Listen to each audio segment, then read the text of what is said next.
আসসালামু আলাইকুম সম্মানিত দর্শক, আমরা আজকে চলে আসছি কক্সবাজার জেলার রামু উপজেলাতে। এই দেখুন, রাবার বাগানে আসছি আমরা। সরাসরি দেখাচ্ছি রাবার কিভাবে, দেখেন রাবার গাছটা কিভাবে কাটে। আমরা দেখছি এই যে খেজুর গাছের মতো করে, এই দেখেন এটা হচ্ছে রাবার পড়তেছে এভাবে করে। রাবার গাছ কাটার সিস্টেম, এই যে রাবার, এই যে আমরা দেখতে পাচ্ছি। এই দেখুন, আমরা আপনাদেরকে সচক্ষে দেখাচ্ছি রাবার গাছ রাবার কিভাবে উৎপাদন করে, কিভাবে সংগ্রহ করে। এই যে এখানে দেখেন, এই পুরোটাই রাবার গাছে ভরা।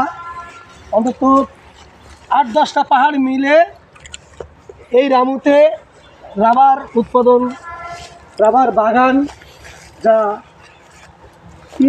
২-৩ কিলোমিটার। প্রত্যেকটা গাছেই আমরা আপনাদেরকে দেখাবো।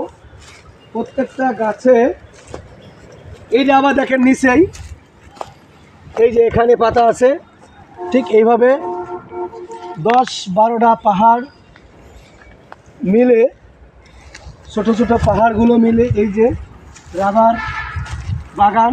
আমরা সেখানে চলে আসছি। এটা হচ্ছে কক্সবাজার জেলার রামু উপজেলাতে রাবার বাগানে আমরা চলে আসছি সরাসরি আপনাদেরকে দেখাতে।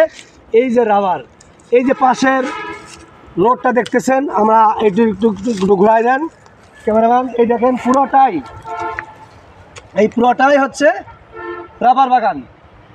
এরকম ২ কিলোর বেশি পুরা রাবার বাগান।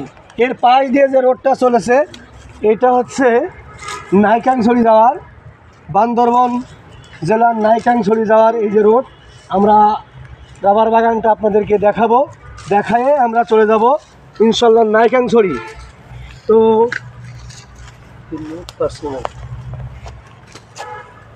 আসলে এদিকে না আসলে অনেক কিছুই বোঝা যায় না, দেখা যায় না। দেখুন কি চমৎকার! খেজুর গাছে যেমন রস হয়, গুড় হয়, ঠিক একই সিস্টেমে কাটা, সব কিছু সেম। আল্লাহ এই গাছে দিয়েছে রাবার। চমৎকার দৃশ্য আমরা দেখতে পাচ্ছি পুরোটাই, পুরা পাহাড় জুড়ে। আর দুই পাহাড়ের মাঝখান দিয়ে বান্দরবন যাওয়ার জন্য এই যে রাস্তা, এই রাস্তা ধরে আমরা চলে যাব এখন নাইক্ষ্যংছড়ি। সুন্দর পরিবেশ, মনোমুগ্ধকর দৃশ্য আমরা উপভোগ করতে করতে চলে যাব। তো আজকের মতো আমরা একটু দেখাই আপনাদেরকে। এই যে রাবার, এই দেখুন, এই দেখুন, এই দেখুন, আমি দেখাচ্ছি আপনাদেরকে। এই গাছ থেকে আল্লাহ রাব্বুল আলামিন কি সুন্দর সিস্টেম করে দিয়েছে।